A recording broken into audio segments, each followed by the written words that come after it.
शाय श्रीशाय गुणराशये हृद्याय शुद्धविद्याय मध्वाय च नमो नमः।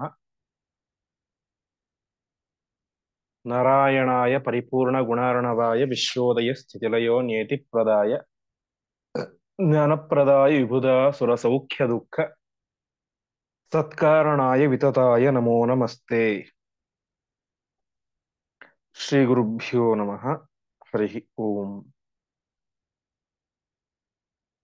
ಹಿಂದಿನ ಪಾಠದಲ್ಲಿ ಧರ್ಮರಾಜನಿಗೆ ಭೀಮಸೇನ ದೇವರು ಉಪದೇಶ ಮಾಡುವಂತಹ ಭಾಗ, ಅದೇ ರೀತಿಯಾಗಿ ಶ್ರೀಕೃಷ್ಣ ಪರಮಾತ್ಮ ಉಪದೇಶ ಮಾಡುವಂತಹ ಭಾಗವನ್ನು ನಾವು ಚಿಂತನೆ ಮಾಡಿದ್ವಿ. ಮುಂದೆ ಮಧ್ವಾಚಾರ್ಯರು ಮಹಾಭಾರತ ಅದನ್ನು ಯಾವ ರೀತಿಯಾಗಿ ವೇದವ್ಯಾಸ ದೇವರು ನಮಗೆ ಪ್ರೆಸೆಂಟ್ ಮಾಡಿದ್ದಾರೆ ಎನ್ನುವಂತ ವಿಚಾರವನ್ನು ತಿಳಿಸ್ತಾ ಇದ್ದಾರೆ. ಅಂದರೆ ಮಹಾಭಾರತವನ್ನು ಅಧ್ಯಯನ ಮಾಡಬೇಕಾದ್ರೆ ಯಾವ ರೀತಿಯಾಗಿ ನಾವು ಎಚ್ಚರಿಕೆಯಿಂದ ಅಧ್ಯಯನ ಮಾಡಬೇಕು ಎನ್ನುವಂತಹ ಒಂದು ಮಾರ್ಗದರ್ಶನವನ್ನ, ಅದಕ್ಕೆ ಭಾಷಾ ತ್ರೈವಿಧ್ಯ ಅಂತ, ಮಹಾಭಾರತ 3 ಭಾಷೆಯಲ್ಲಿ ವಿಶೇಷವಾಗಿ ತಿಳಿಸಿದ್ದಾರೆ ಅನ್ನುವಂಥ ವಿಚಾರವನ್ನು ತಿಳಿಸ್ತಾ ಹೋಗ್ತಾರೆ. ಶ್ಲೋಕ ಹೇಳ್ತೇನೆ, ನೀವು ಹೇಳಿ. ಭಾಷಾಸ್ತು ತ್ರಿವಿಧಾಸ್ತತ್ರ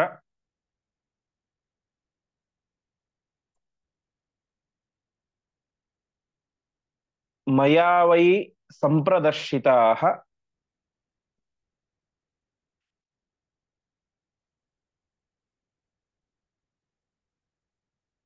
ಉಕ್ತೋ ಯೋ ಮಹಿಮಾ ವಿಷ್ಣೋಃ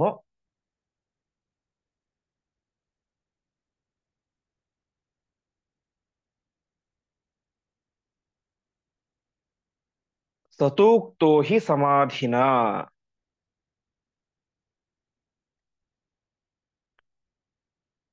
ಶೈವ ದರ್ಶನಮಾಲಂಬ್ಯ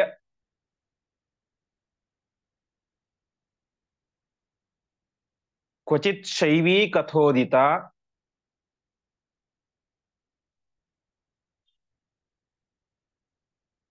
ಸಮಾಧಿ ಭಾಷಯೋಕ್ತಂ ಯತ್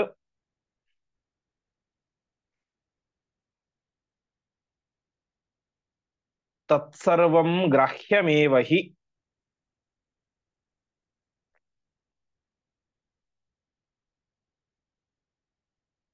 ಅವಿರುದ್ಧಂ ಸಮಾಧೇಸ್ತು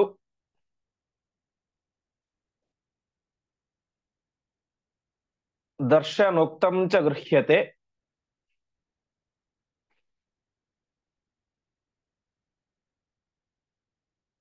ಆದ್ಯಂತಯೋರ್ವಿರುದ್ಧಂ ಯತ್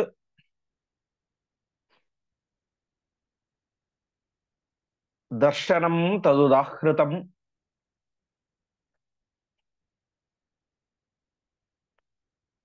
ದರ್ಶನಾಂತರ ಸಿದ್ಧಂ ಚ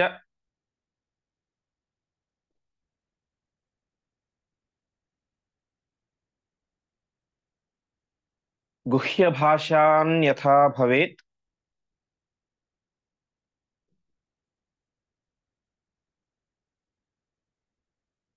ತಸ್ಮಾತ್ ವಿಷ್ಣೋರ್ಹಿ ಮಹಿಮಾ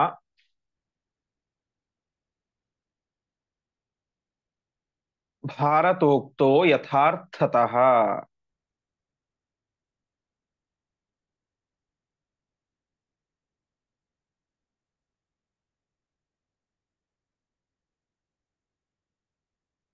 ಪದಚ್ಛೇದ ಹೀಗಿದೆ: ಭಾಷಾಃ ತು ತ್ರಿವಿಧಾಃ ತತ್ರ ಮಯಾ ವೈ ಸಂಪ್ರದರ್ಶಿತಾಃ ಉಕ್ತಃ ಯಃ ಮಹಿಮಾ ವಿಷ್ಣೋಃ ಸಹ ತು ಉಕ್ತಃ ಹಿ ಸಮಾಧಿನಾ ಶೈವದರ್ಶನಂ ಆಲಂಬ್ಯ ಕ್ವಚಿತ್ ಶೈವೀ ಕಥಾ ಉದಿತಾ ಸಮಾಧಿಭಾಷಯಾ ಉಕ್ತಂ ಯತ್ ತತ್ ಸರ್ವಂ ಗ್ರಾಹ್ಯಂ ಏವ ಹಿ. ಅವಿರುದ್ಧಂ ಸಮಾಧೇಃ ತು ದರ್ಶನೋಕ್ತಂ ಚ ಗೃಹ್ಯತೆ. ಆದ್ಯಂತಯೋಃ ವಿರುದ್ಧಂ ಯತ್ ದರ್ಶನಂ ತತ್ ಉದಾಹೃತಂ. ದರ್ಶನಾಂತರ ಸಿದ್ಧಂ ಚ ಗುಹ್ಯ ಭಾಷಾ ಅನ್ಯಥಾ ಭವೇತ್ ತಸ್ಮಾತ್ ವಿಷ್ಣೋಃ ಹಿ ಮಹಿಮಾ ಭಾರತೋಕ್ತಃ ಯಥಾರ್ಥತಃ. ಇದು ಸಾಕ್ಷಾತ್ ವೇದವ್ಯಾಸರೇನೆ ಹೇಳುವಂತಹ ಮಾತು. ಮಹಾಭಾರತವನ್ನು ನಾನು ಯಾವ ರೀತಿಯಾಗಿ ರಚನೆ ಮಾಡಿದ್ದೇನೆ, ನೀವು ಅಧ್ಯಯನ ಮಾಡುವಂತವರು ಯಾವ ರೀತಿಯಾಗಿದೆಯೋ ಅದನ್ನ ತಿಳಿಬೇಕು ಅಂತ ತಿಳಿಸ್ತಾ ಇದ್ದಾರೆ. ಭಾಷಾಸ್ತು ತ್ರಿವಿಧಾಸ್ತತ್ರ ಮಯಾ ವೈ ಸಂಪ್ರದರ್ಶಿತಾ. ಈ ಮಹಾಭಾರತದಲ್ಲಿ, ತತ್ರ ಅಂದ್ರೆ ಮಹಾಭಾರತದಲ್ಲಿ, 3 ರೀತಿಯಾದಂತಹ ಭಾಷೆಗಳು ನನ್ನಿಂದ ತೋರಿಸಲ್ಪಟ್ಟಿವೆ. ಅರ್ಥಾತ್ ಮಹಾಭಾರತವನ್ನು ನಾನು 3 ಭಾಷೆಯಲ್ಲಿ ಹೇಳಿದ್ದೇನೆ. ಭಾಷೆ ಅಂತ ಹೇಳಿದ್ರೆ ಲ್ಯಾಂಗ್ವೇಜ್ ಅಂತ ಅರ್ಥ ಅಲ್ಲ. ಮಹಾಭಾರತ ಇದು ಒಂದೇ ಭಾಷೆ, ಸಂಸ್ಕೃತ ಭಾಷೆ. ಇಲ್ಲಿ ಭಾಷಾ ಶಬ್ದಕ್ಕೆ ಅರ್ಥ ನರೇಷನ್ ಟೆಕ್ನಿಕ್ ಅಂತ, ಅಂದ್ರೆ ತಿಳಿಸುವಂತಹ ವಿಧಾನ, ಪರಿಭಾಷೆ. ಅಂದ್ರೆ ಉದಾಹರಣೆಗೆ ನಾವು ಸಣ್ಣ ಮಕ್ಕಳಿಗೆ ಏನಾದ್ರು ಹೇಳಬೇಕು ಅಂತ ಹೇಳಿದ್ರೆ, ನಾವು ನಮ್ಮ ಪ್ರೌಢ ಭಾಷೆಯಲ್ಲಿ ಹೇಳಿದ್ರೆ ಅವ್ರಿಗೆ ಅರ್ಥ ಆಗೋದಿಲ್ಲ. ಚಿಕ್ಕ ಮಕ್ಕಳಿಗೆ ಅವ್ರಿಗೆ ಆ ಭಾಷೆಯಲ್ಲಿ ಏನೋ ಚಿಚ್ಚು ಅದು ಇದೆ ಅಂತ ಏನಂತ ಹೇಳಿ ಅವರಿಗೆ ಅರ್ಥ ಮಾಡಿಸ್ಬೇಕು. ಅದು ಕನ್ನಡ ಭಾಷೆನೆ, ಆದ್ರೆ ನರೇಷನ್ ಟೆಕ್ನಿಕ್, ಅವರಿಗೆ ಅಭಿವ್ಯಕ್ತ ಮಾಡುವಂತಹ ಭಾಷಾ ರೀತಿ ಶೈಲಿ ಅದು ಬೇರೆ ಇರುತ್ತೆ. ಹಾಗೆ ನಾವು ನೋಡ್ತೇವೆ, ಉತ್ತರ ಕರ್ನಾಟಕ ಭಾಷೆ ಇರ್ಬೋದು, ಮೈಸೂರು ಕನ್ನಡ ಭಾಷೆ, ಉಡುಪಿ ಕನ್ನಡ ಭಾಷೆ, ಹೀಗೆ ಅಂತ ಅನೇಕ ಒಂದೇ ಭಾಷೆ ಕನ್ನಡ, ಅನೇಕ ಪ್ರಭೇದಗಳು ಇರ್ತವೆ. ಮಾತನಾಡುವಂತಹ ಶೈಲಿ, ತಿಳಿಸುವಂತಹ ಒಂದು ಶೈಲಿ, ಟೆಕ್ನಿಕ್. ಹಾಗೆ ಅದು ಸಾಮಾನ್ಯ ಲೌಕಿಕ ದೃಷ್ಟಿಯಲ್ಲೇ ಆಯ್ತು. ಶಾಸ್ತ್ರದಲ್ಲಿ ಏನಿದೆ, 3 ರೀತಿ ಭಾಷೆಗಳಿದ್ದಾವೆ. ದರ್ಶನ ಭಾಷೆ, ಸಮಾಧಿ ಭಾಷೆ, ಗುಹ್ಯ ಭಾಷೆ ಅಂತ 3 ರೀತಿಯಾಗಿ, ಭಾಷಾಸ್ತು ತ್ರಿವಿಧಾಹ, 3 ರೀತಿಯಾದ ಭಾಷೆಗಳಿದ್ದಾವೆ, ನರೇಷನ್ ಟೆಕ್ನಿಕ್ಗಳಿದ್ದಾವೆ ಶಾಸ್ತ್ರದಲ್ಲಿ. ಅದನ್ನು ನಾನು ಮಹಾಭಾರತದಲ್ಲಿ ತೋರಿಸಿದ್ದೇನೆ ಅಂತ ವೇದವ್ಯಾಸದೇವರು ಹೇಳ್ತಾ ಇದ್ದಾರೆ. ಯಾವುದು 3 ಭಾಷೆ ಅಂತ ಹೇಳಿದ್ರೆ, ಹಿಂದೆ ಹೇಳಿದಂತೆ ಸಮಾಧಿ, ದರ್ಶನ, ಗುಹ್ಯ ಅಂತ. ಅದರ ಲಕ್ಷಣ ಏನು ಅಂತ, ಸಮಾಧಿ ಭಾಷೆ ಅಂತ ಹೇಳಿದ್ರೆ ಇದ್ದದ್ದನ್ನ ಇದ್ದ ಹಾಗೆ ಹೇಳೋದು ಸಮಾಧಿ ಭಾಷೆ. ಸಮ್ಯಕ್, ಚೆನ್ನಾಗಿ ಸ್ಪಷ್ಟವಾಗಿ ಏನಿದೆಯೋ ಅದನ್ನ ಎದ್ದು ಹೇಳೋದಷ್ಟೇ, ಬೇರೆ ಆ ಕಡೆ ಈ ಕಡೆ ಏನಿಲ್ಲ. ಅಷ್ಟ. ಪ್ರಾರಂಭದಲ್ಲಿ ನೋಡಿದ್ವಿ, ನಾರಾಯಣಂ ಗುಣೈ ಸರ್ವೇ ರುದೀರ್ಣಂ ದೋಷವರ್ಜಿತಂ ನಾರಾಯಣಂ ಸುರಗುರುಂ ಜಗದೇಕನಾಥಂ ಭಕ್ತ ಪ್ರಿಯಂ ಸಕಲ ಲೋಕ ನಮಸ್ಕತಂ ಚ ತ್ರೈಗುಣ್ಯವರ್ಜಿತಮಜಂ ವಿಭುಮಾದ್ಯಮೀಶಂ ಒಂದೇ ಭವಗ್ನಂ ಅಮರಾಸುರ ಸಿದ್ಧವನ್ಯ. ಇಲ್ಲಿ ಅವರನ್ನು ಡೌಟ್ ಬರುತ್ತಾ? ನೇರವಾಗಿ ಹೇಳಿದ್ದಾರೆ, ಪರಮಾತ್ಮ ನಾರಾಯಣ, ಸುರಗುರು, ದೇವತೆಗಳಿಗೆಲ್ಲ ಗುರು, ಜಗದೇಕನಾಥ, ಹಾಗೆಲ್ಲ ಮಹಾಭಾರತದಲ್ಲಿ ಹೇಳಿದ್ದಾರೆ. ಇದೆಲ್ಲವೂ ಕೂಡ ಸಮಾಧಿ ಭಾಷೆ. ಎರಡನೆಯದು ದರ್ಶನ ಭಾಷೆ. ದರ್ಶನ ಭಾಷೆ ಅಂತ ಹೇಳಿದ್ರೆ ಬೇರೆ ದರ್ಶನಗಳ ವಿಚಾರವನ್ನ ಇಲ್ಲಿ ಅನುವಾದ ಮಾಡಿ ಹೇಳೋದು. ಉದಾಹರಣೆಗೆ ಒಂದಿಷ್ಟು ಗ್ರಂಥಗಳಿರ್ತವೆ. ಉದಾಹರಣೆ, ಒಂದು ಶ್ರೀಮನ್ಯಾಯ ಸುಧಾ ಅಂತ ಒಂದು ಗ್ರಂಥ ಇದೆ. ಶ್ರೀಮನ್ಯಾಯ ಸುಧಾ ನಮ್ಮ ಮಾಧ್ವ ಸಮಾಜದ ದೊಡ್ಡ ಗ್ರಂಥ. ಅದರಲ್ಲಿ ಜಯತೀರ್ಥರು ಬೇರೆ ಬೇರೆ ದರ್ಶನಗಳನ್ನು ಕೂಡ ಅನುವಾದ ಮಾಡಿ ಅದು ಸರಿ ಇಲ್ಲ ಅಂತ ತಿಳಿಸ್ತಾರೆ. ಯಾವುದೇ ಒಂದು ವಿಚಾರವನ್ನು ನಾವು ಸರಿ ಇಲ್ಲ ಅಂತ ಹೇಳಬೇಕಾದ್ರೆ ಅದು ಏನಿದೆ ಅಂತ ನೋಡ್ಬೇಕು ಫಸ್ಟ್. ಅದನ್ನು ನೋಡದೇನೆ ಸರಿ ಇಲ್ಲ ಅಂತ ಹೇಳೋದು ಅದು ಪ್ರಾಜ್ಞರ ಲಕ್ಷಣ ಆಗೋದಿಲ್ಲ. ಹಾಗಾಗಿ ಜಯತೀರ್ಥರು ಯಾವುದಾದ್ರೂ ಒಂದು ದರ್ಶನವನ್ನ, ಮತವನ್ನ ನಿರಾಕರಣೆ ಮಾಡ್ಬೇಕು ಅಂತ ಹೇಳಿದ್ರೆ ಮೊದಲು ಅವ್ರು ಏನ್ ಹೇಳ್ತಾ ಇದ್ದಾರೆ ಅಂತ ಸಾರ ರೂಪದಲ್ಲಿ ತಿಳಿಸ್ತಾರೆ. ಅಷ್ಟನ್ನು ತಿಳಿಸಿ ಇತಿಯತ್ ತತ್ನ, ಅದು ಸರಿಯಲ್ಲ, ಯಾಕೆ ಅಂದ್ರೆ ಮುಂದೆ ರೀಸನ್ ಕೊಟ್ಟು ಅದನ್ನು ತಪ್ಪು ಅಂತ ತಿಳಿಸ್ತಾರೆ.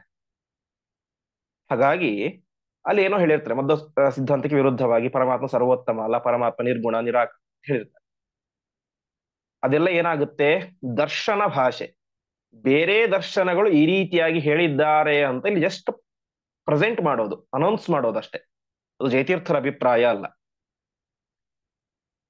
ಅದಕ್ಕೆ ದರ್ಶನ, ಇದರ ಭಾಷೆ ರಕ್ಷಣೆ ಅಂತ ಹೇಳಿದ್ರೆ ಇನ್ನೊಬ್ಬರು ಏನ್ ಹೇಳ್ತಾ ಇದ್ದಾರೆ ಅಂತ ಅದನ್ನು ಅನುವಾದ ಮಾಡೋದು ದರ್ಶನ ಭಾಷೆ. ಅಂದ್ರೆ ಆ ಗ್ರಂಥದ ಪ್ರಧಾನ ಉದ್ದೇಶವೇ ಬೇರೆ ಇರುತ್ತೆ. ಗ್ರಂಥದ ಪ್ರಾರಂಭದಲ್ಲಿಯೂ ಬೇರೆ ಪರಮಾತ್ಮನ ಸರ್ವೋತ್ತಮತ್ವವನ್ನು ಹೇಳಿರ್ತಾರೆ, ಗ್ರಂಥದ ಕೊನೆಯಲ್ಲಿಯೂ ಪರಮಾತ್ಮನ ಸರ್ವೋತ್ತಮತ್ವವನ್ನು ಹೇಳಿರ್ತಾರೆ. ಮಧ್ಯದಲ್ಲಿ ಅವ್ರು ಹೀಗೆ ಹೇಳ್ತಾ ಇದ್ದಾರೆ, ಇವ್ರು ಹೇಗೆ ಹೇಳ್ತಾ ಇದ್ದಾರೆ ಅಂತ ಬೇರೆಯವರ ದರ್ಶನಗಳನ್ನ, ಮತಗಳನ್ನ ಅನುವಾದ ಮಾಡಿರ್ತಾರೆ. ಅದು ದರ್ಶನ ಭಾಷೆ. ಅದನ್ನೇ ನಾವು ನಿಜ ಅಂತ ಅನ್ಕೊಂಡು ಜಯತೀರ್ಥರ ಅಭಿಪ್ರಾಯ ಹೀಗಿದೆ, ಪರಮಾತ್ಮ ನಿರ್ಗುಣ ನಿರಾಕಾರ ಅಂತ ಹೇಳೋದನ್ನ, ಅವರು ಬೇರೆ ಆಚಾರ್ಯರು ಈ ರೀತಿಯಾಗಿ ತಿಳಿಸ್ತಾ ಇದ್ದಾರೆ ಅಂತ ಬೇರೆ ಮತಾಚಾರ್ಯರ ಅಭಿಪ್ರಾಯವನ್ನು ತಿಳಿಸಿರ್ತಾರೆ. ಅದಕ್ಕೆ ದರ್ಶನ ಭಾಷೆ ಅಂತ ಹೆಸರು. ಮೂರನೆಯದು ಗುಹ್ಯ ಭಾಷೆ. ಗುಹ್ಯ ಭಾಷೆ ಅಂತ ಹೇಳಿದ್ರೆ ನಿಗೂಢವಾಗಿ ಅದ್ರಲ್ಲಿ ಅರ್ಥ ತುಂಬಿಕೊಂಡಿರುತ್ತೆ. ಮೇಲ್ನೋಟಕ್ಕೆ ನೋಡಿದ್ರೆ ಏನೇನೋ ಹುಚ್ಚುಚ್ಚು ಅರ್ಥ ಆಗುತ್ತೆ, ಅದಕ್ಕೆ ಸರಿಯಾಗಿ ಅರ್ಥನೇ ಆಗೋದಿಲ್ಲ. ಒಳಕ್ಕೇಳಿದು ನಿಧಾನವಾಗಿ ಎಲ್ಲ ನೋಡಿದಾಗ, ಹಿರಿಯರಿಂದ ತಿಳಿದುಕೊಂಡಾಗ ಅದರಲ್ಲಿ ಬೇರೆ ರೀತಿಯ ಅಂತ ಅರ್ಥನೇ ಇರುತ್ತೆ. ಅದಕ್ಕೆ ಉದಾಹರಣೆ ಮುಂದೆ ನಾವು ವಾದಿರಾಜರ ವ್ಯಾಖ್ಯಾನದಲ್ಲಿ ನೋಡ್ತೇವೆ. ಹೀಗೆ ಮೂರು ಭಾಷೆಗಳು. ಸಮಾಧಿ ಅಂದ್ರೆ ಇದ್ದದ್ದನ್ನು ಇದ್ದ ಹಾಗೆ ಸ್ಪಷ್ಟವಾಗಿ ಹೇಳೋದು. ದರ್ಶನ ಭಾಷೆ ಅಂದ್ರೆ ಬೇರೆಯ ದರ್ಶನಗಳ ವಾಕ್ಯಗಳನ್ನ ಅನುವಾದ ಮಾಡೋದು. ಗುಹ್ಯ ಅಂತಾರೆ ನಿಗೂಢವಾಗಿ ಹೇಳೋದು. ಇದನ್ನು ನಾನು ತೋರಿಸಿದ್ದೇನೆ ಮಹಾಭಾರತದಲ್ಲಿ. ಹಾಗಾಗಿ ಮಹಾಭಾರತ ಅಧ್ಯಯನ ಮಾಡೋದು ಏನೋ ಯಾವುದೋ ಒಂದು ಸುಮ್ಮನೆ ಸಂಸ್ಕೃತ ಬರುತ್ತೆ ಏನೋ ಬರುತ್ತೆ ಅಂತ ಅಧ್ಯಯನ ಮಾಡ್ತಾ ಹೋದ್ರೆ ಮಹಾಭಾರತ ನಮಗೆ ಅರ್ಥ ಆಗೋದಿಲ್ಲ.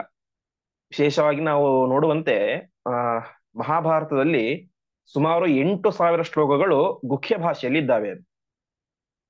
ಅಂದ್ರೆ 8,000 ಶ್ಲೋಕಗಳು ನಮಗೆ ಸರಿಯಾಗಿ ಅರ್ಥನೇ ಆಗುದಿಲ್ಲ, ನಿಗೂಢವಾಗಿ ಇರ್ತವೆ. ಮೇಲ್ನೋಟಕ್ಕೆ ತೋರುವ ಅರ್ಥನೇ ಬೇರೆ, ಒಳಗಡೆ ಇರುವಂತಹ ಅರ್ಥನೇ ಬೇರೆ. ಅದನ್ನ ಒಂದಿರೋದು ಇನ್ನೊಂದು ಅರ್ಥ ಮಾಡ್ಕೊಂಡ್ಬಿಟ್ರೆ ಅದೇನಾಗುತ್ತೆ, ನಮಗೆ ಅನರ್ಥವೇ ಆಗುತ್ತೆ. ಯೋಗ್ಯತೆ ಇರುವಂತವ್ರಿಗೆ ಮಾತ್ರ ಅದು ದೇವರ ಅನುಗ್ರಹ, ಆಚಾರ್ಯರ ಅನುಗ್ರಹ, ಗುರುಗಳ ಅನುಗ್ರಹದಿಂದಾಗಿ ಸ್ಪಷ್ಟವಾಗಿ ಅರ್ಥ ಆಗುತ್ತೆ. ಹಾಗಾಗಿ ಮಹಾಭಾರತ ಅದು ಅತ್ಯಂತ ಸುಲಭವಾದಂತಹ ಗ್ರಂಥ ಸರ್ವಥಾ ಅಲ್ಲ. ಬರೀ ಕಥೆ, ಯುದ್ಧ, ಗಲಾಟೆ ಅದು ಇದು ಸರ್ವಥಾ ಇಲ್ಲ. ವೇದವ್ಯಾಸ ದೇವರು ವಿಶಿಷ್ಟವಾಗಿ ಅದರಲ್ಲಿ ಪರಮಾತ್ಮನ ಸರ್ವೋತ್ತಮತ್ವವನ್ನು ತುಂಬಿ ತುಂಬಿ ನಮಗೆ ತಿಳಿಸಿದ್ದಾರೆ. ಹಾಗಾಗಿ ಏನೇ ಸುಮಧ್ವಜದಲ್ಲಿ ಆಚಾರ್ಯರ ಬಗ್ಗೆ ತಿಳಿಸ್ತಾ ಇರ್ತಾರೆ. ಆಚಾರ್ಯ ಚರಿತ್ರೆ ಬರುವಂತೆ ಮಹಾಭಾರತದ ಒಂದೊಂದು ಶ್ಲೋಕಕ್ಕೂ ಕೂಡ ಕಡಿಮೆ ಅಂದರೂ 10 ಅರ್ಥಗಳಿದ್ದಾವೆ ಅಂತ ತಿಳಿಸ್ತಾರೆ. ಹಾಗಾಗಿ ಮಹಾಭಾರತ ಅದು ಅತ್ಯಂತ ಕ್ಲಿಷ್ಟಕರವಾದಂತಹ ಗ್ರಂಥ. ಹೀಗೆ ಈ ರೀತಿಯಾಗಿ 3 ಭಾಷೆಗಳನ್ನು ತೋರಿಸಿದ್ದಾರೆ ಅಂತ ವೇದವ್ಯಾಸದೇವರು ಹೇಳ್ತಾ ಇದ್ದಾರೆ. ಉಕ್ತೋಯೋ ಮಹಿಮಾ ವಿಷ್ಣು ಸತೋಕ್ತೋ ಹಿ ಸಮಾಧಿನ. ಪರಮಾತ್ಮನ ಮಹಿಮೆಯನ್ನ ವಿಶೇಷವಾಗಿ ಸ್ಪಷ್ಟವಾಗಿ ನಾನು ಏನ್ ಮಾಡಿದ್ದೇನೆ, ಸಮಾಧಿ ಭಾಷೆಯಿಂದ ಹೇಳಿದ್ದೇನೆ. ಸಮಾಧಿ ಭಾಷೆ ನೇರವಾಗಿ ಹಿಂದೆ ನಾವು ನೋಡಿದ್ವಿ. ನಾರಾಯಣಂ ಸುರಗುರುಂ ಜಗದೇಕನಾಥಂ ಭಕ್ತ ಪ್ರಿಯಂ ಸಕಲ ಲೋಕ ನಮಸ್ಕೃತಂ. ಅದರಲ್ಲಿ ನಮಗೆ ಸಂದೇಹ ಕಾಣೋದಿಲ್ಲ. ಭಕ್ತ ಪ್ರಿಯ, ಭಕ್ತರಿಗೆ ಅತ್ಯಂತ ಪ್ರೀತಿಕರನಾದಂಥವನು. ಸಕಲ ಲೋಕ ನಮಸ್ಕೃತಂ ಚ, ಇಡೀ ಜಗತ್ತು ನಮಸ್ಕಾರ ಮಾಡುತ್ತೆ. ಆಮೇಲೆ ಕೃಷ್ಣ ಇಜ್ಜೈ ಕೃಷ್ಣ ಎಂಬುದಾಗಿ ನಾವು ಕೇಳಿದ್ವಿ. ಯಜ್ಞಗಳಿಂದಾಗಿ ಪರಮಾತ್ಮ ತೃಪ್ತನಾಗ್ತಾನೆ ಅಂತೆಲ್ಲ ಮಹಾಭಾರತ ಕೊನೆಯಲ್ಲಿ ಬರುವಂತಹ ಭಾಗ. ಹೀಗೆ ಆ ಪರಮಾತ್ಮನ ಮಹಿಮೆಯನ್ನು ನೇರವಾಗಿ ಕೊಂಡಾಡುವಂತದ್ದು ಸಮಾಧಿ ಭಾಷೆಯಿಂದಾಗಿ ಹೇಳಿದ್ದೇನೆ. ಇದು ಒಂದಾಯ್ತು, ಸಮಾಧಿ ಭಾಷೆ ನೇರವಾಗಿ ಹೇಳುವುದು ಅಂತ. ಹಾಗೆ ನಾಸ್ತಿ ನಾರಾಯಣ ಸಮಂ ನ ಭೂತಂ ನ ಭವಿಷ್ಯತಿ, ಸತ್ಯಂ ಸತ್ಯಂ ಪುನಃ ಸತ್ಯಂ ಉದ್ಧತ್ಯ ಭುಜ ಮುಚ್ಚತೆ ನಾವು ಕೇಳಿದ್ವಿ ಮೊನ್ನೆ. ವೇದಶಾಸ್ತ್ರ ಪರಂ ನಾಸ್ತಿ ಎಂಬುದಾಗಿ ಕೈ ಎತ್ತಿ ಮೇಲೆ ಮೇಲೆ ಮತ್ತೆ ಮತ್ತೆ ಹೇಳ್ತಾ ಇದ್ದೇನೆ, ಪರಮಾತ್ಮರಿಗಿಂತ ಸರ್ವೋತ್ತಮ ದೇವತೆ ಇಲ್ಲ. ಇವೆಲ್ಲವೂ ಕೂಡ ಸಮಾಧಿ ಭಾಷೆ, ನೇರವಾಗಿ ನಮಗೆ ಗೊತ್ತಾಗುತ್ತೆ. ಇದು ಒಂದು. ನೆಕ್ಸ್ಟ್ ದರ್ಶನ ಭಾಷೆ, ಅದರ ಬಗ್ಗೆ ಹೇಳ್ತಾ ಇದ್ದಾರೆ. ಶೈವ ದರ್ಶನ ಮಾಲಂಬ್ಯ ಕ್ವಚಿತ್ ಶೈವೀ ಕಥೋದಿತ. ಮಹಾಭಾರತದಲ್ಲಿ ಅನೇಕ ಕಡೆ ರುದ್ರದೇವರ ಮಹತ್ವವನ್ನು ಹೇಳುವಂತಹ ಭಾಗ ಬರುತ್ತೆ, ಸರ್ವೋತ್ತಮತ್ವವನ್ನು ಹೇಳುವಂತಹ ಭಾಗ ಬರುತ್ತೆ. ಮಹಾಭಾರತ ಶಾಂತಿ ಪರ್ವದಲ್ಲಿ ವಿಶೇಷವಾಗಿ ಶಿವ ಸಹಸ್ರನಾಮ ಅಂತ ಬರುತ್ತೆ. ಮಹಾಭಾರತದಲ್ಲಿ ಒಟ್ಟು 2 ಕಡೆ ಬರುತ್ತೆ ಶಿವ ಸಹಸ್ರನಾಮ. ಪರಮಾತ್ಮ ಸಹಸ್ರನಾಮ ಬರೋದು ಹಾಗೆ ನೋಡಿದ್ರೆ ವಿಷ್ಣು ಸಹಸ್ರನಾಮ. ಶಿವ ಸಹಸ್ರನಾಮ 2 ಸಲ ಬರುತ್ತೆ. ಹಾಗಾದ್ರೆ ವೇದವ್ಯಾಸ ದೇವರು ರುದ್ರನನ್ನ ಸರ್ವೋತ್ತಮ ಅಂತ ಹೇಳ್ತಾ ಇದ್ದಾರಾ ಅಂತ ಹೇಳಿದ್ರೆ ಅದಕ್ಕೆ ಇದು ವೇದವ್ಯಾಸ ದೇವರದ್ದೇ ಮಾತು, ಹರಿವಂಶದಲ್ಲಿ ಬರುವಂತಹ ಮಾತು. ಶೈವ ದರ್ಶನಂ ಆಲಂಬ್ಯ ಕ್ವಚಿತ್ ಶೈವೀ ಕಥೋದಿತ. ಶೈವ ದರ್ಶನದಲ್ಲಿ ಹರನನ್ನು ಸರ್ವೋತ್ತಮ ಎಂಬುದಾಗಿ ಒಪ್ಪುವಂತಹ ಶೈವರು ಅವರು ತಮ್ಮ ಶಾಸ್ತ್ರಗಳಲ್ಲಿ ಏನನ್ನ ತಿಳಿಸಿದ್ದಾರೆ ಅದನ್ನು ನಾನು ಅನುವಾದ ಮಾಡಿದ್ದೇನೆ. ಶೈವ ದರ್ಶನಂ ಆಲಂಬ್ಯ ಕ್ವಚಿತ್ ಶೈವೀ ಕಥೋದಿತ, ಶಿವನ ಪ್ರಶಂಸೆ ನಾನು ಮಾಡಿದ್ದೇನೆ. ಅದು ಏನಿಲ್ಲ, ಅದನ್ನು ನಾವು ಸ್ವೀಕಾರ ಮಾಡಬಾರದು. ಯಾಕಂದ್ರೆ ದರ್ಶನ ಭಾಷೆಯಲ್ಲಿ ಹೇಳಿದ್ದು, ಅವರು ಹೀಗೆ ಇದ್ದಾರೆ ಅಂತ ಹೇಳಿದ್ದು. ಸಮಾಧಿ ಭಾಷೆಯೋಕ್ತಂ ಯತ್ ತತ್ಸರ್ವಂ ಗ್ರಾಹ್ಯ ಮೇಮವಿ. ಸಮಾಧಿ ಭಾಷೆಯಿಂದ ನಾನು ಯಾವುದನ್ನು ಹೇಳಿದ್ದಾನೋ ಅದೆಲ್ಲವನ್ನು ಕೂಡ ಗ್ರಹಣೆ ಮಾಡಲೇಬೇಕು. ದರ್ಶನ ಭಾಷೆಯನ್ನು ಹೇಳಿದ್ದನ್ನ ಗ್ರಹಣ ಮಾಡಬಾರದು, ವೇದವ್ಯಾಸ ದೇವರ ಆಜ್ಞೆ. ಆದರೆ ಅವಿರುದ್ಧಂ ಸಮಾಧಿಸ್ತು ದರ್ಶನೋಕ್ತಂ ಚ ಗೃಹ್ಯತೆ. ಒಂದು ವೇಳೆ ದರ್ಶನ ಭಾಷೆಯಲ್ಲಿ ಹೇಳಿದಂತಹ ಮಾತುಗಳು ಸಮಾಧಿ ಭಾಷೆಗೆ ವಿರುದ್ಧವಾಗಿಲ್ಲದೆ ಹೋಗಿದ್ದರೆ ಅದನ್ನ ಸ್ವೀಕಾರ ಮಾಡಬಹುದು. ಅಂದರೆ ದರ್ಶನ ಭಾಷೆಯಲ್ಲಿ ಒಂದು ವೇಳೆ ಏನಾದರೂ ಪರಮಾತ್ಮ ಈ ಜಗತ್ತನ್ನು ಸೃಷ್ಟಿ ಮಾಡಿದವನು ಅಂತ ಒಂದು ಮಾತು ಬಂದಿದೆ ದರ್ಶನ ಭಾಷೆಯಲ್ಲಿ, ಯಾರೋ ಒಬ್ಬರು ಹೇಳಿದ್ದಾರೆ, ಶ್ರೀ ವೈಷ್ಣವರು ಯಾರೋ ಒಬ್ಬರು ಹೇಳಿದ್ದಾರೆ ಪರಮಾತ್ಮ ಜಗತ್ತನ್ನು ಸೃಷ್ಟಿ ಮಾಡಿದವನು ಅಂತ. ದರ್ಶನ ಭಾಷೆ ಅದು. ಯಾಕಂದ್ರೆ ಅವರು ಹೇಳಿದ್ದನ್ನ ವೇದವ್ಯಾಸದ ಅವರು ಈ ರೀತಿ ಹೇಳಿದ್ದಾರೆ ಅಂತ ಅನುವಾದ ಮಾಡಿದ್ದಾರೆ. ಅದೇನಲ್ಲ, ಸಮಾಧಿ ಭಾಷೆಗೆ ವಿರುದ್ಧ ಅಲ್ಲ. ಯಾಕೆ ನಾವು ಕೂಡ ಪರಮಾತ್ಮನ ಜಗತ್ ಸೃಷ್ಟಿಕರ್ತ ಅಂತ ಒಪ್ತೀವಿ. ಹಾಗಾಗಿ ಅದನ್ನು ಸ್ವೀಕಾರ ಮಾಡಬಹುದು. ಸಮಾಧಿ ಭಾಷೆಗೆ ಯಾವುದು ವಿರುದ್ಧ ಅಲ್ಲವೋ ಅದನ್ನ ನಾವು ಸ್ವೀಕಾರ ಮಾಡಬಹುದು, ಯಾವುದು ವಿರುದ್ಧವೋ ಅದನ್ನ ಸ್ವೀಕಾರ ಮಾಡಬಾರದು. ಯಾವುದು ವಿರುದ್ಧ ಆಗತ್ತೆ ಅಂತ ಹೇಳಿದ್ರೆ, ಆದ್ಯಂತಯೋರ್ ವಿರುದ್ಧಂ ಯತ್ ದರ್ಶನಂ ತದುದಾಹೃತಂ. ದರ್ಶನ ಭಾಷೆ ಅಂತ ಹೇಳಿದ್ರೆ ಆದ್ಯಂತಯೋ ವಿರುದ್ಧ ಅಂದ್ರೆ ಆ ಗ್ರಂಥದ ಪ್ರಾರಂಭದಲ್ಲಿಯೂ ಒಂದು ವಿಚಾರವನ್ನು ತಿಳಿಸಿರುತ್ತಾರೆ, ಗ್ರಂಥದ ಕೊನೆಯಲ್ಲಿಯೂ ಅದೇ ವಿಚಾರವನ್ನು ಪ್ರತಿಪಾದನೆ ಮಾಡಿರ್ತಾರೆ. ಮಧ್ಯದಲ್ಲಿ ಅದಕ್ಕೆ ವಿರುದ್ಧವಾದಂತಹ ವಿಚಾರಗಳು ಬಂದರೆ ಅದು ಸಮಾಧಿ ಭಾಷೆಗೆ ವಿರುದ್ಧವಾದದ್ದು, ದರ್ಶನ ಭಾಷೆ ಅಂತ ಕರೆಸ್ಕೊಳ್ಳುತ್ತೆ ಅಂತ. ಹಿಂದೆ ಹೇಳಿದಂತೆ ಮಹಾಭಾರತದ ಪ್ರಾರಂಭದಲ್ಲಿಯೂ ಪರಮಾತ್ಮನ ಸರ್ವೋತ್ತಮತ್ವದ ಬಗ್ಗೆ ಬರುತ್ತೆ, ಕೊನೆಯಲ್ಲಿಯೂ ಸರ್ವೋತ್ತಮತ್ವದ ಬಗ್ಗೆ ಬರುತ್ತೆ, ಮಧ್ಯದಲ್ಲಿ ಶಿವಸಹಸ್ರನಾಮಾದಿಗಳು ಬರ್ತಾವೆ, ಇನ್ನು ಕೆಲವೊಂದು ಕಡೆ ಜರಾಸಂಧಾದಿಗಳು ಪ್ರತಿಪಾದನೆ ಮಾಡುವಂತಹ ಶಿವ ಸರ್ವೋತ್ತಮತ್ವದ ಬಗ್ಗೆ ಬರುತ್ತೆ. ಈಗ ಅನೇಕ ವಿಚಾರಗಳು ಬರ್ತವೆ. ಶಿಶುಪಾಲ ಮಾಡುವಂತಹ ಕೃಷ್ಣನ ನಿಂದೆ ಬರುತ್ತೆ, ಕೃಷ್ಣನ್ ನಿಂದೆ ಮಾಡಿದ್ದಾನೆ ಅಂತ ವೇದವ್ಯಾಸ ದೇವರು ಹೇಳ್ತಾರೆ. ಹಾಗಂತ ತಕ್ಷಣ ವೇದವ್ಯಾಸ ದೇವರ ಅಭಿಪ್ರಾಯ ಅಲ್ಲ, ಶಿಶುಪಾಲನ ಅಭಿಪ್ರಾಯ. ಹಾಗಾಗಿ ಅದು ಗ್ರಹ್ಯ ಅಲ್ಲ. ಹೀಗೆ ಸಮಾಧಿ ಭಾಷೆಗೆ ಯಾವುದು ವಿರುದ್ಧವಲ್ಲವೋ ಅದು ದರ್ಶನ ಭಾಷೆಯಲ್ಲಿ ಇದ್ದರೂ ಕೂಡ ಒಂದು ವೇಳೆ ಗ್ರಹಣ ಮಾಡಬಹುದು. ಅಂದ್ರೆ ಮಹಾಭಾರತ ಲೆಕ್ಕದಲ್ಲಿ ನೋಡೋದಾದ್ರೆ, ಮಹಾಭಾರತದಲ್ಲಿ ಒಂದು ವೇಳೆ ವಿಷ್ಣು ಸರ್ವೋತ್ತಮತ್ವದ ವಿಚಾರ ದರ್ಶನ ಭಾಷೆಯಲ್ಲಿ ಇದ್ದರೂ ಕೂಡ ನಾವೇನ್ ಮಾಡಬಹುದು, ಅದನ್ನ ಗ್ರಹಣ ಮಾಡಬಹುದು. ಒಟ್ಟಿನಲ್ಲಿ ಪ್ರಧಾನ ಏನು, ನಮಗೆ ಪರಮಾತ್ಮನ ಸರ್ವೋತ್ತಮತ್ವದ ಜ್ಞಾನ ಅದು ಯಾವುದೇ ರೂಪದಲ್ಲಿ ಇರಲಿ ಗ್ರಹಣ ಮಾಡಬಹುದು. ನೆಕ್ಸ್ಟ್, ದರ್ಶನಾಂತರ ಸಿದ್ಧಂ ಚ ಗುಹ್ಯ ಭಾಷಾ ಅನ್ಯತಾ ಭವೇತ್. ಇನ್ನೊಂದೇನಾಗುತ್ತೆ, ಅನ್ಯಥ ಮೇಲ್ನೋಟಕ್ಕೆ ಕಾಣುವಂತಹ ಅರ್ಥವೇ ಬೇರೆ, ಒಳಗಡೆ ಇಳಿದು ನೋಡಿದಾಗ ಅದರಲ್ಲಿ ಇರುವಂತಹ ಅರ್ಥವೇ ಬೇರೆ. ಅದನ್ನ ಗುಹ್ಯ ಭಾಷೆ ಅಂತ ಕರೀತಾರೆ ಅಂತ ತಿಳಿಸ್ತಾ ಇದ್ದಾರೆ. ಅದಕ್ಕೆ ವಿಶೇಷವಾಗಿ ವಾದಿರಾಜರು ವ್ಯಾಖ್ಯಾನ ಮಾಡಿ ತೋರಿಸ್ತಾರೆ.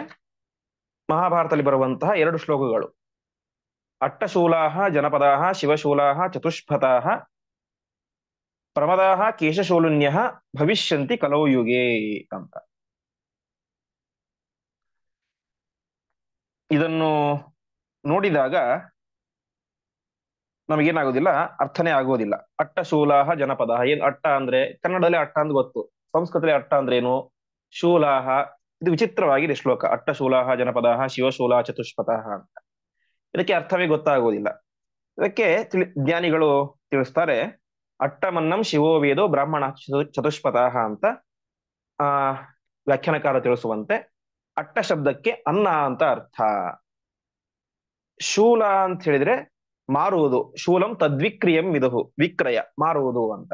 ಅಂದ್ರೆ ಏನಾಗುತ್ತೆ, ಕಲಿಯುಗದಲ್ಲಿ ಜನಪದಾಹ ಎಲ್ಲ ಜನರು ಕೂಡ ಅನ್ನದ ಮಾರಾಟವನ್ನು ಮಾಡ್ತಾರೆ ಅಂತ.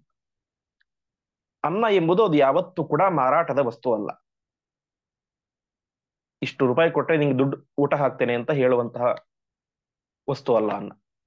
ಪವಿತ್ರವಾದಂತಹ ವಸ್ತು, ಇನ್ನೊಬ್ಬರಿಗೆ ದಾನ ಮಾಡಬೇಕಾದಂತಹ ವಸ್ತು ಅನ್ನ, ಅನ್ನದಾನ ಅಂತ.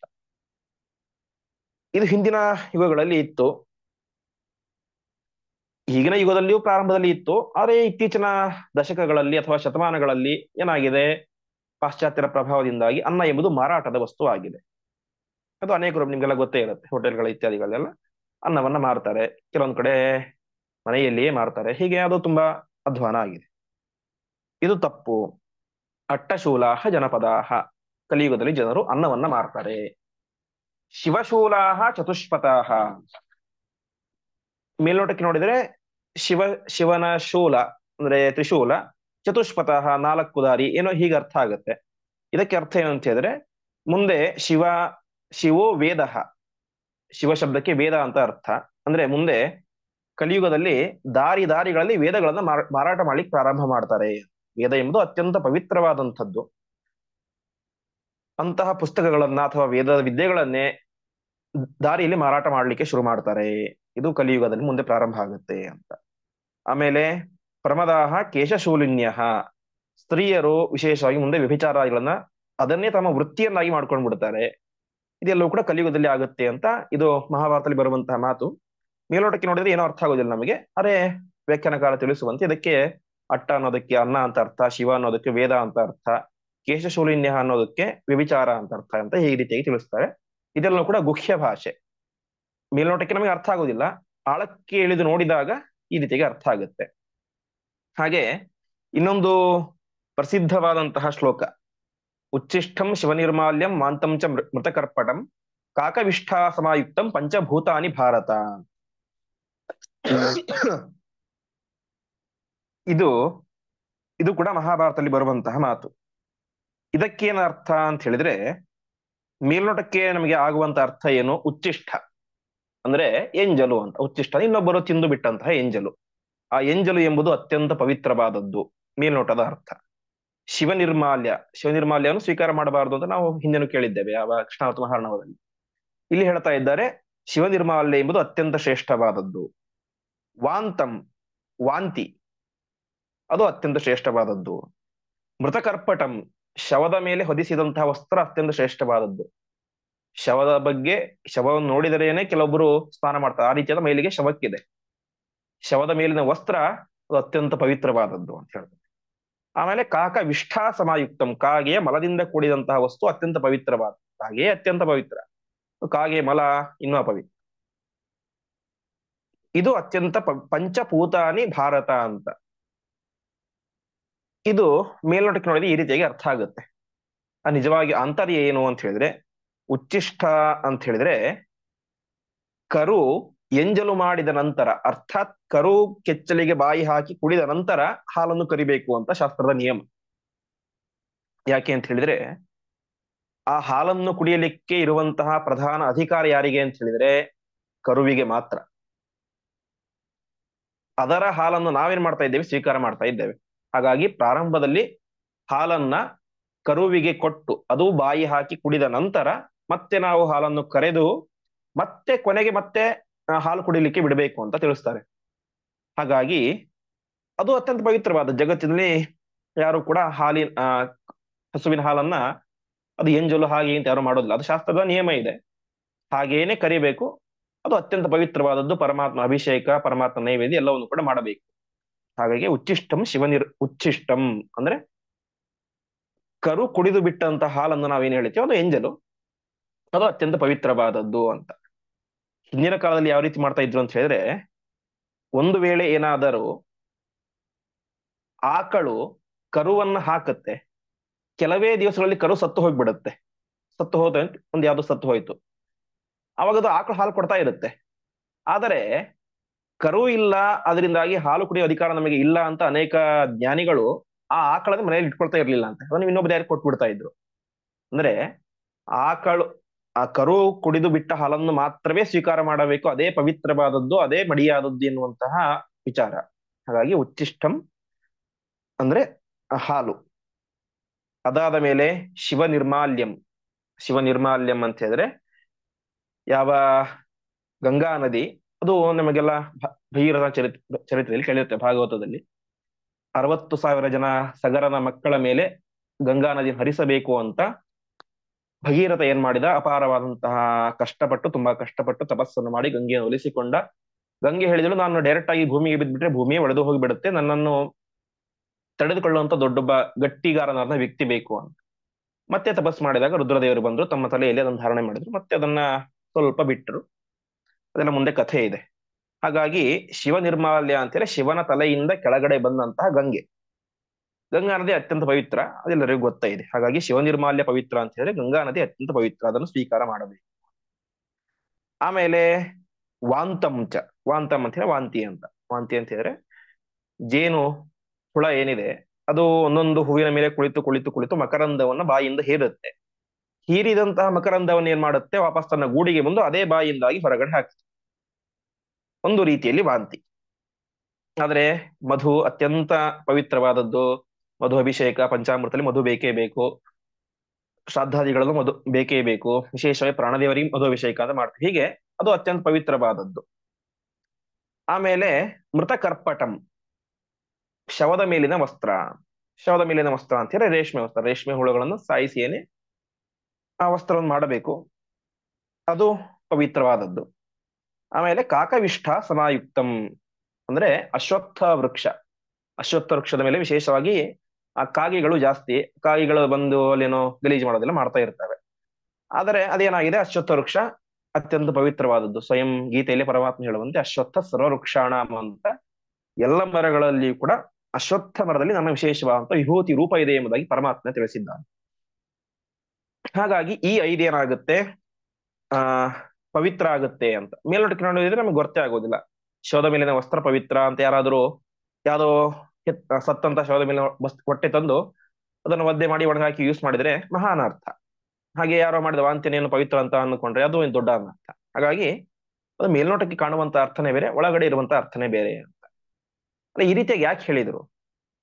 ಡೈರೆಕ್ಟ್ ಆಗಿ ಪ್ರತಿಯೊಂದನ್ನು ಕೂಡ ಸಮಾಧಿ ಭಾಷೆಯನ್ನು ಹೇಳಿಬಿಟ್ಟಿದ್ರೆ ಏನು ತೊಂದರೆನೇ ಇರ್ತಾ ಇರಲಿಲ್ಲ. ಈ ರೀತಿಯಾಗಿ ಕಷ್ಟಪಟ್ಟು 8,000 ಶ್ಲೋಕಗಳನ್ನ ಗುಖ್ಯ ಭಾಷೆಯಲ್ಲಿ ಹೇಳಿ ಅದು ಅರ್ಥ ಆಗದೆ ತಲೆ ಕೆರೆದುಕೊಂಡು ಅಥವಾ ಅನರ್ಥ ಆಗಿ ಇಷ್ಟಲ್ಲಿ ಯಾಕೆ ಮಾಡಿದ್ರು ಅಂತ ಹೇಳಿದ್ರೆ, ಅದಕ್ಕೆ ಮತ್ತೆ ಯೋಗ್ಯತೆ ಇರುವಂತವರಿಗೆ ಮಾತ್ರ ಅದು ಸರಿಯಾಗಿ ಅರ್ಥ ಆಗಬೇಕು, ಅಯೋಗ್ಯರಿಗೆ ಅರ್ಥ ಆಗಬಾರದು ಎನ್ನುವ ಉದ್ದೇಶದಿಂದಾಗಿ ಆ ರೀತಿಯಾಗಿ ವೇದವ್ಯಾಸ ದೇವರು ಮಾಡಿದ್ದಾರೆ. ಹೀಗೆ ಆ ವಿಶೇಷವಾಗಿ ವಾದಿರಾಜ ತೀರ್ಥರು ತಮ್ಮ ವ್ಯಾಖ್ಯಾನದಲ್ಲಿ ಈ ಒಂದು ಶ್ಲೋಕವನ್ನು ಅಟ್ಟಶೂಲ ಜನಪದ ಎನ್ನುವಂತ ವಿಚಾರವನ್ನು ತಿಳಿಸ್ತಾರೆ. ಅದೇ ರೀತಿಯಾಗಿ ವರದರಾಜಾಚಾರ್ಯರು ಎನ್ನುವಂತಹ ವ್ಯಾಖ್ಯಾನಕಾರರು ವಿಶೇಷವಾಗಿ ತಮ್ಮ ವ್ಯಾಖ್ಯಾನದಲ್ಲಿ ಈ ಉಚ್ಚಿಷ್ಟಂ ಶಿವ ನಿರ್ಮಾಲ್ಯಂ ಅಂತಂಚ ಮೃತಕರ್ಪಟಂ ಎನ್ನುವಂತಹ ಶ್ಲೋಕವನ್ನು ತಿಳಿಸಿ ಅದಕ್ಕೆ ಅರ್ಥ ಏನು ಅಂತಲೂ ಕೂಡ ತಿಳಿಸ್ತಾರೆ. ಹೀಗೆ 3 ಭಾಷೆಗಳಿದ್ದಾವೆ. ಈ 3 ಭಾಷೆಗಳ ಜ್ಞಾನವನ್ನು ತಿಳಿದುಕೊಂಡು ಅದೇ ರೀತಿಯಾಗಿ ಆ ಸಪ್ತ ಶೈಲಿಗಳು ಅಂತ 7 ಶೈಲಿಗಳು ಅಂತ ಇದ್ದಾವೆ. ಆ ಯಾವ ವ್ಯತ್ಯಾಸ, ಪ್ರಾತಿಲೋಮ್ಯ, ಗೋಮೂತ್ರಿ, ಪ್ರಖಸ, ಉಕ್ಷಣ, ಸುಧುರ, ಸಾಧು ಅಂತ 7 ಭೇದಗಳು. ಅದಾದ ಮೇಲೆ 100 ಶೈಲಿಗಳಿದ್ದಾವೆ ಅಂತೆ. ಗೌಢಿ, ಪಾಂಚಾಲಿಮುತ ಅಂತ 100 ಶೈಲಿಗಳಿದ್ದಾವೆ. ಹೀಗೆ ಅನೇಕ ರೀತಿಯಾದಂತಹ ಒಂದು ವಿಚಿತ್ರವಾದಂತಹ ಶೈಲಿಗಳನ್ನ ಅಳವಡಿಸಿಕೊಂಡು ವೇದವ್ಯಾಸ ದೇವರು ಇದನ್ನ ರಚನೆ ಮಾಡಿದ್ದಾರೆ ಮಹಾಭಾರತವನ್ನ. ಹಾಗಾಗಿ ಮಹಾಭಾರತ ಅಷ್ಟು ಸುಲಭವಾಗಿ ಅರ್ಥವಾಗುವಂತಹ ಭಾಷೆ ಅಲ್ಲ, ಗ್ರಂಥ ಅಲ್ಲ. ಹೀಗೆ ಇಷ್ಟ ಆಯಿತು. ಇಷ್ಟಾದ ಮೇಲೆ ವಿಶೇಷವಾಗಿ ಭಾಗವತ ತಾತ್ಪರ್ಯದಲ್ಲಿ ಆಚಾರ್ಯರು ಒಂದು ಮಾತನ್ನ ತಿಳಿಸ್ತಾರೆ. ಗುಖ್ಯ ದರ್ಶನ ಭಾಷೆಚ ಭಾಷಾ ಚೈವ ಸಮಾಧಿಕ ತ್ರಿಸ್ತಸ್ತು ಮೂಲ ಭಾಷಾಸ್ಯು ಏಕೈಕಾತ್ರ ಚಿದ ಪುನಃ ಅಂತ ಅವರು ಒಂದು ಭಾಷಾ ವಿವೇಕ ಎನ್ನುವಂತಹ ಒಂದು ಗ್ರಂಥದ ಮಾತನ್ನ ಉದಾಹರಣೆಯನ್ನಾಗಿ ಕೊಟ್ಟು ಅಲ್ಲಿ ಏನ್ ಹೇಳಿದ್ದಾರೆ ಅಂತ ಹೇಳಿದ್ರೆ, ಭಾಷೆ 3 ರೀತಿ ಇದೆ, ಸಮಾಧಿ, ದರ್ಶನ, ಗುಖ್ಯ ಅಂತ. ಅದು ಮತ್ತೆ ಅದರಲ್ಲಿ ನಾವು ಡಿವೈಡ್ ಮಾಡ್ತಾ ಹೋದ್ರೆ 3 ಮತ್ತೆ ಆ 3 9 ಆಗುತ್ತೆ. ಅದನ್ನ ಮತ್ತೆ ನಾವು ಡಿವೈಡ್ ಮಾಡಿದ್ರೆ 27 ಆಗುತ್ತೆ. ಮತ್ತೆ ಅದನ್ನ ನಾವು ಡಿವೈಡ್ ಮಾಡಿದ್ರೆ 81 ಆಗುತ್ತೆ.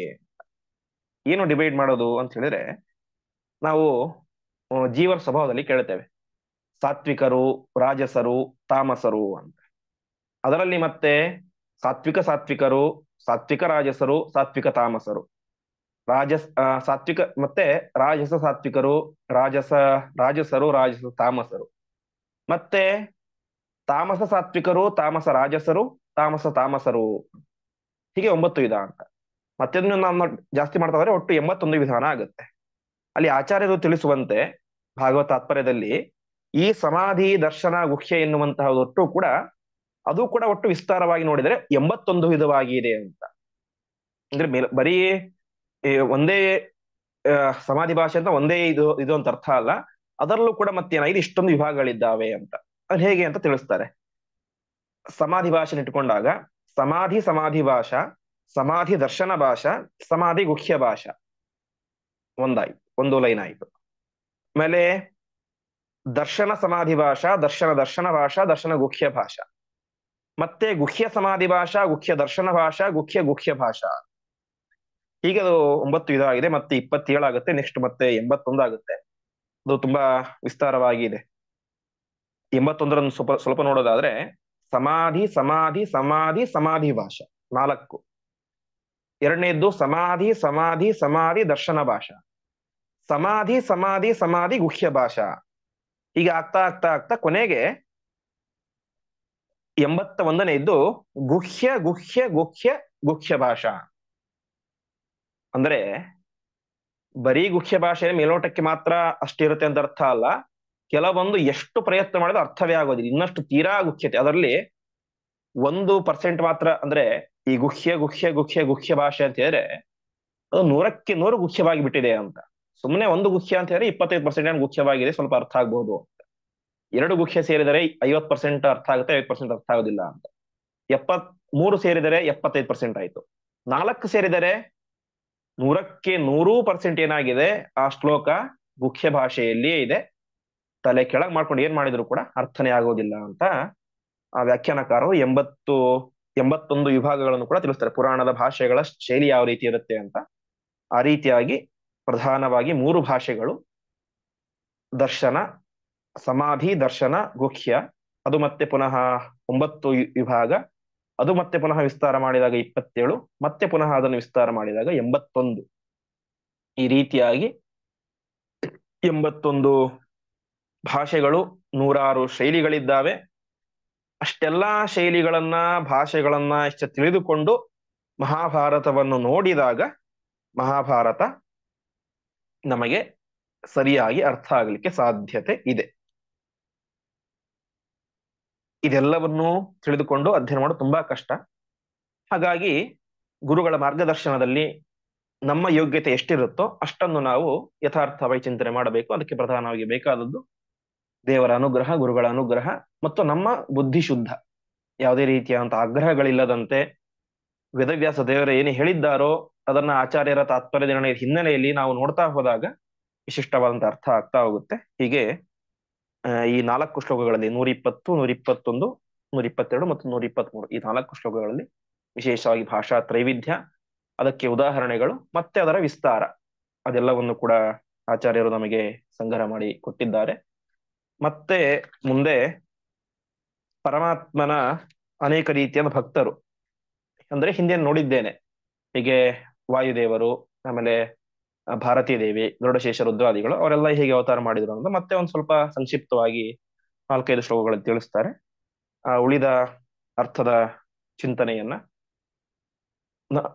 ಮುಂದಿನ ಪಾಠದಲ್ಲಿ ನೋಡೋಣ ಎಂಬುದಾಗಿ ಹೇಳ್ತಾ ಇಂದಿನ ಪಾಠವನ್ನ ಶ್ರೀಕೃಷ್ಣ ಅರ್ಪಣ ಮಸ್ತು. ನಾಳೆ ಪಾಠ ಇರುತ್ತೆ.